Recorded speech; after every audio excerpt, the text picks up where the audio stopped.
श्रीमद् भागवत की इस गंगा में स्नान करते हुए हम अपने जीवन को धन्य कर रहे हैं।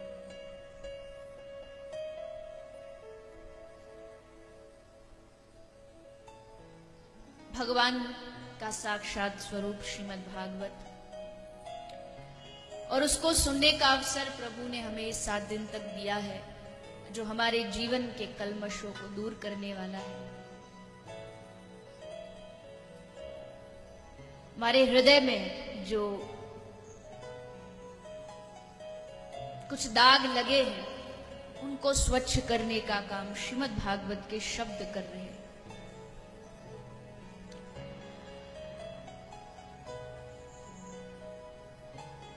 जिस प्रकार जीव अपने घर की स्वच्छता रखता है, अपने आंगन में स्वच्छता रखता है, अपने कपड़ों में स्वच्छता रखता है, किंतु जब बात मन की आती है तो वहां स्वच्छता रखना भूल जाता है,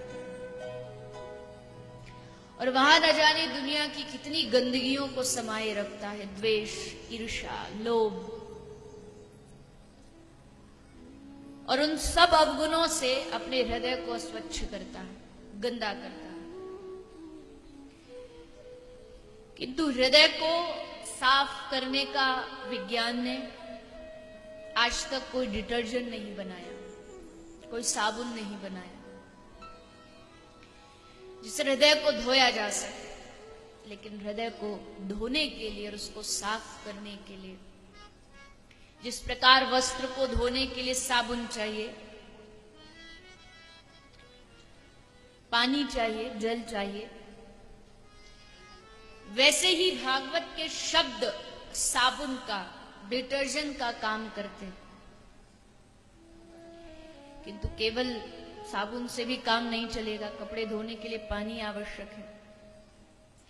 तो हृदय को धोने के लिए भी एक जल की, एक पानी की आवश्यकता पड़ती है। और वो जल क्या हो सकता है? कोई बताएगा? कपड़े धोने के लिए टंकी का पानी चलेगा, लेकिन हृदय को धोने के लिए कौन सा जल चाहिए? 25 साल से ये 25वां चल रहा है, तो 25 तक आते आते इतना तो समझ ही लिया होगा।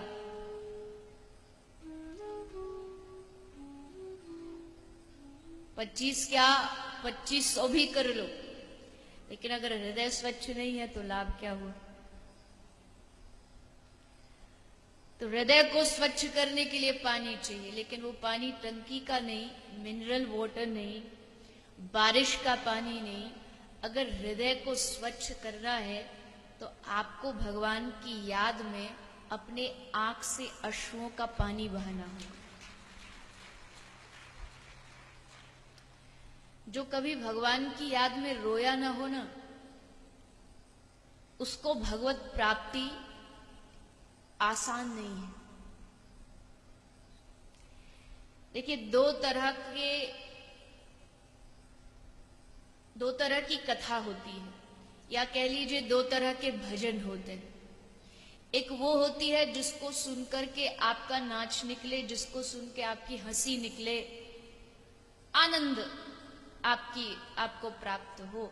लेकिन एक वो होता है जिसको सुनकर के वहां निकले ना निकले, लेकिन दिल से आह निकले और आपकी आंख भीग जाए, आपकी आंख गीली हो जाए।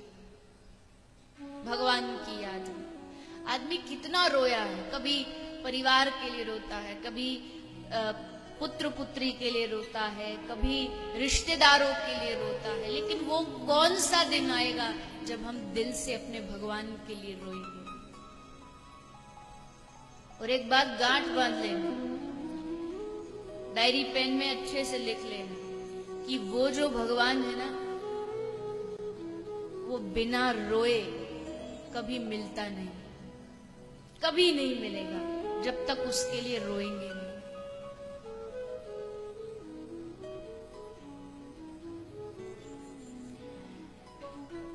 और रुदन ही भक्त का एक सच्चा श्रृंगार है।